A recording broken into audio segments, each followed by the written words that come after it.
الحمد لله رب العالمين والصلاة والسلام على أشرف الأنبياء والمرسلين نبينا محمد وعلى آله وأصحابه أجمعين.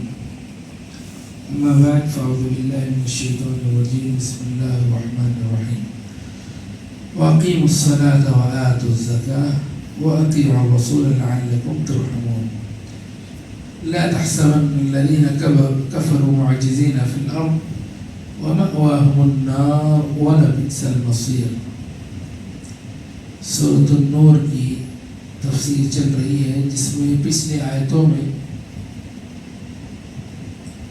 ہم نے یہ جانا کہ اللہ تبارک و تعالیٰ پر ایمان لانا اور نیک عمل کرنے سے اللہ تبارک و تعالیٰ نے امت مسلمہ کو خلافت کا دعویٰ کیا ہے.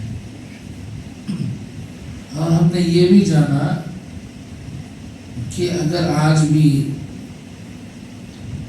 مسلمان نیک ہو جائے، مسلمان مومن ہو جائے، تو یہ اللہ تبارک و تعالیٰ کا دعویٰ آج بھی انشاءاللہ برحق ہونے والا ہے. ان آیتوں میں اللہ نے فرمایا وَأَقِيمُوا الصَّلَاةَ وَآتُوا الزَّكَاةَ وَأَطِيعُوا الرَّسُولَ لَعَلَّكُمْ تُرْحَمُونَ. اور تم نماز قائم کرو، وَآتُوا الزَّكَاةَ اور زکوٰۃ ادا کرو، وَأَطِيعُوا الرَّسُولَ اور نبی کریم صلی اللہ علیہ وسلم کی اطاعت کرو، لَعَلَّكُمْ تُرْحَمُونَ تاکہ تم پر رحم کیا جائے. لَا تَحْسَبَنَّ الَّذِينَ كَفَرُوا مُعْجِزِينَ فِي الْأَرْضِ اور کافروں کی بابت آپ یہ خیال نہ کریں کہ وہ زمین میں اللہ کو عاجز کرنے والے ہیں. وَمَأْوَاهُمُ النَّارُ اور ان کا ٹھکانہ آگ ہے اور بلا شبہ واپسی کی بری جگہ ہے. ان دو آیتوں میں اللہ نے سب سے پہلے تو نماز کا حکم دیا. جب مومن اللہ پر ایمان لا لیتا ہے تو اس کا دوسرا حق نماز. نماز اگر ادا کر لے تو اللہ تبارک و تعالیٰ کے یہاں وہ کامیاب بنتا ہے. نماز انسان کے لیے ضروری ہے، اس کے کئی فائدے ہیں. لہذا نماز ایسی چیز ہے جو قوموں کو زندہ رکھتی ہے. وَآتُوا الزَّكَاةَ اور زکوٰۃ ادا کرو. زکوٰۃ ادا کرنے سے انسان کبھی بھی اپنے مال پر فخر نہیں کر سکتا. زکوٰۃ اس کے گناہوں سے بچاتی ہے، اس کے مال کو پاک کرتی ہے اور معاشرے میں برابری کو قائم کرتی ہے. نماز اور زکوٰۃ دین اسلام کے دو ستون ہیں.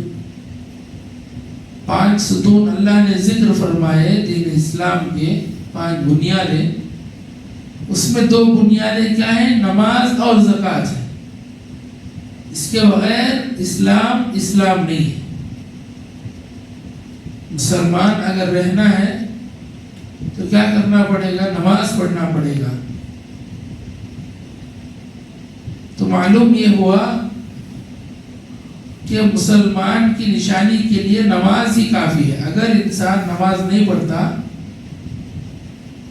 تو اس کا نام عبداللہ ہو سکتا ہے، عبد الرحمن ہو سکتا ہے، محمد ہو سکتا ہے، زید ہو سکتا ہے، بلال ہو سکتا ہے، بکر ہو سکتا ہے، لیکن حقیقت میں وہ ایک مومن نہیں ہو سکتا. نام رکھنے میں کیا گیا؟ ہر کوئی مسلمان کا نام رکھ سکتا ہے. کافر بھی مسلمان کا نام رکھ سکتا ہے. نام رکھنے میں کوئی بات نہیں ہے. لیکن اس نام کی حقیقی مطلب کو کیا کرے، وہ اللہ کے سامنے منوائے کہ ہم بھی نماز پڑھتے ہیں۔ نماز ایمان اور کفر کے درمیان فرق کرنے والی، نماز اگر نہیں تو دنیا میں کچھ نہیں۔ 5 وقت کی جو نماز ہے، یہ نماز انسان کے لیے ویسے ہی ضروری ہے جس طرح انسان 3 وقت کھانا کبھی نہیں بھولتا، اسی طرح نماز نہیں بھولنا چاہیے، چاہے کیسی بھی صورت ہو، کوئی بھی معاملہ ہو، نماز کے لیے وقت نکالے۔ اور زکوٰۃ کا جو مسئلہ ہے، اگر زکوٰۃ صحیح طریقے سے ادا ہو جائے تو امت کے سارے مسائل انشاءاللہ حل ہو سکتے ہیں۔ لیکن سوال یہی ہے کہ زکوٰۃ کون نکالے؟ آج کے تاریخ میں زکوٰۃ نکالنے والے کتنے ہیں؟ اور اگر زکوٰۃ نکال بھی رہے ہیں تو شریعت کے حساب سے زکوٰۃ نکالنے والے۔ آج ہمارا معاملہ کیا ہے کہ چلو ہمارے پاس مال ہے، 5,000 دے دیں۔ زکوٰۃ 5,000 دینا نہیں، وہ آپ کا صدقہ ہو گیا۔ زکوٰۃ کیا ہے؟ نہیں بھائی دے ڈالے رمضان میں غریبوں کو 5,000، یہ زکوٰۃ نہیں ہے۔ ان میں سے اکثر لوگ یہی کام کرتے ہیں۔ زکوٰۃ باقاعدہ مال کو اکٹھا کرنا ہوتا ہے اور اس کو حساب کر کے برابر شریعت کے حساب سے ادا کرنا ہوتا ہے۔ اگر ایسا ادا نہ ہوا تو یہ اسلام کا رکن مکمل نہیں ہوگا۔ لہذا اللہ نے ایمان کے بعد نماز اور زکوٰۃ کا حکم دیا۔ وَأَطِيعُوا الرَّسُولَ، اور رسول کی اطاعت کرو۔ 3 باتوں کا حکم اس آیت میں ہوا، اور نبی کریم صلی اللہ علیہ وسلم کی اطاعت میں کوئی کمی نہیں ہونی چاہیے۔ رتی برابر اللہ کے رسول صلی اللہ علیہ وسلم کی تعلیمات کو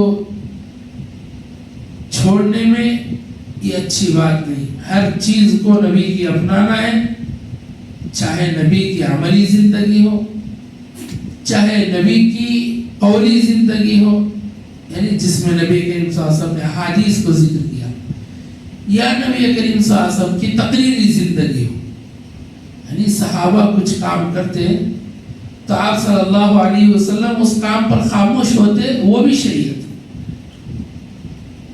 جیسے مثال حضرت خالد بن ولید رضی اللہ عنہ، آپ صلی اللہ علیہ وسلم کے ساتھ بیٹھے ہوئے تھے، گھوڑ پوڑ ان کے سامنے لا کر رکھا گیا مہمان نوازی کے طور پر، آپ صلی اللہ علیہ وسلم نہیں چھیے اسے، تو حضرت خالد بن ولید کیا کیے؟ اس کو کھا لیا۔ اللہ کے رسول صاحب نے کچھ نہیں کہا۔ کئی مثالیں ہیں، بتانا مقصود یہ ہے کہ نبی کی اطاعت میں تینوں چیزیں آتی ہیں۔ قولی چیزیں، جس کو نبی نے کہا اس کو ماننا ہے۔ نبی کی فعلی چیزیں یعنی نبی نے جو کام کیے ہیں وہ بھی شریعت ہے۔ اور اسی طرح نبی کریم صلی اللہ علیہ وسلم کی تقریری زندگی کسے کہتے ہیں کہ آپ صلی اللہ علیہ وسلم کے زمانے میں صحابہ نے کوئی کام کیا ہو اور آپ صلی اللہ علیہ وسلم اس کام پر خاموش رہے ہوں۔ اس میں سے ایک مثال میں نے آپ کے سامنے رکھا۔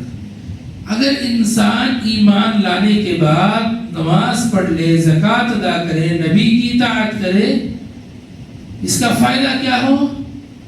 اس کا فائدہ یہ ہوگا شاید کہ تم پر رحم کیا جائے۔ اللہ تبارک و تعالی اگر رحم کرنے پر آئے تو اس سے بڑا خوش نصیب انسان کوئی نہیں ہے۔ سورۃ الحجرات میں اللہ نے فرمایا انما المؤمنون اخوة فاصلحوا بین اخویکم۔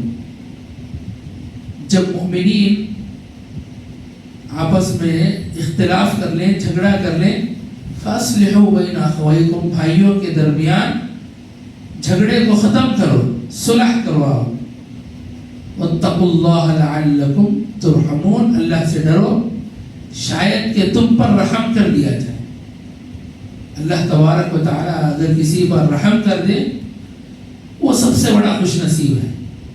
اور کافروں کی بابت آپ یہ خیال نہ کریں کہ وہ زمین میں اللہ کو عاجز کرنے والے ہیں اور ان کا ٹھکانہ آگ ہی ہے اور بلا شبہ یہ واپسی کی بری جگہ ہے. نبی کریم صلی اللہ علیہ وسلم سے کہا جا رہا ہے کہ اے محمد آپ یہ گمان نہ کریں جنہوں نے کفر کیا، جنہوں نے آپ کی مخالفت اور تکذیب کی، ہم کو زمین میں عاجز کرنے والے نہیں ہیں. یہ اللہ تبارک و تعالیٰ کو مغلوب نہیں کر سکتے، بلکہ اللہ تبارک و تعالیٰ پر غالب و قادر ہے، اور اللہ تبارک و تعالیٰ ان پر غالب و قادر ہے اور انہیں شدید ترین عذاب دینے والا ہے. اسی لیے فرمایا وَمَأْوَاهُمُ النَّارُ، اور ان کا ٹھکانہ آگ ہے. اور آگ کیسا ٹھکانہ ہے اب سب جانتے ہیں. اللہ نے فرمایا وَلَبِئْسَ الْمَصِيرُ، جو واپس لوٹ کر جو جانے کی جگہ ہے یہ آگ سب سے بری جگہ ہے.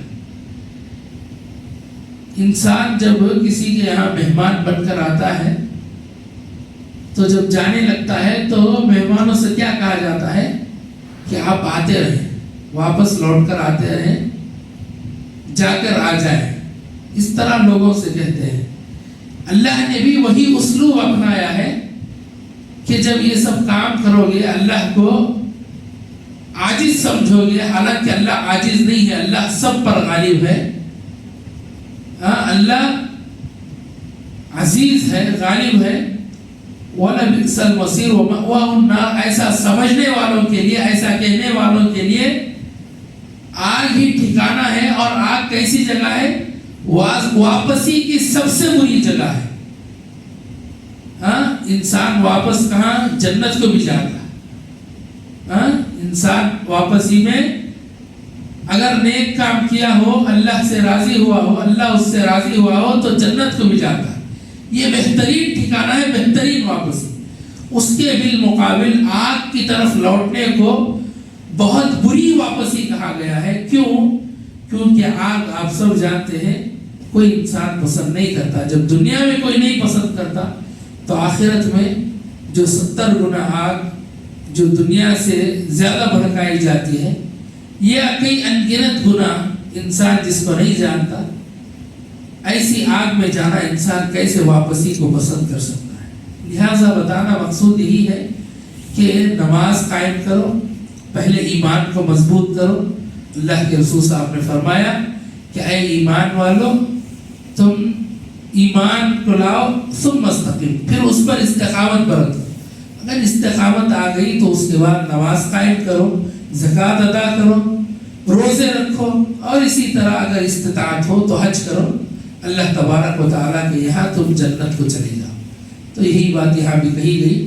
اور کفار کا جو خیال تھا اس خیال کو اللہ تبارک و تعالیٰ نے یہاں ختم کر دیا کہ یہ لوگ اللہ کو عاجز سمجھتے ہیں. اللہ عاجز نہیں ہے، اللہ سب پر غالب ہے.